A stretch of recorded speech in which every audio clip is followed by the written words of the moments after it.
குலசை முத்தாரம்மன் கோவில் திருச்செந்தூர் வட்டத்திலுள்ள குலசேகரன்பட்டினத்தின் கடற்கரையில் அமைந்துள்ள 300 ஆண்டுகள் பழமையான சக்தி தலமாகும். மூலவராக அம்மையும் அப்பனும் ஒரு சேர ஒரே பீடத்தில் எழுந்தருளியுள்ளனர்.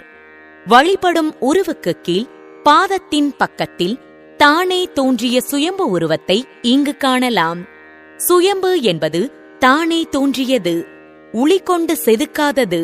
இங்கு சிவன் சுயம்புவாக உள்ளார். மூலவர் முத்தாரம்மன், ஞானமூர்த்தி என்பவர்களாவார். அம்மை நோயினை முத்து போட்டதாக கூறுவர். முத்து கண்டவர்கள் இங்கு அம்பாள் பீடத்தை சுற்றி நீர் கட்டச் செய்வர். அவ்வாறு செய்யும்போது முத்து நோய் இறங்கும்.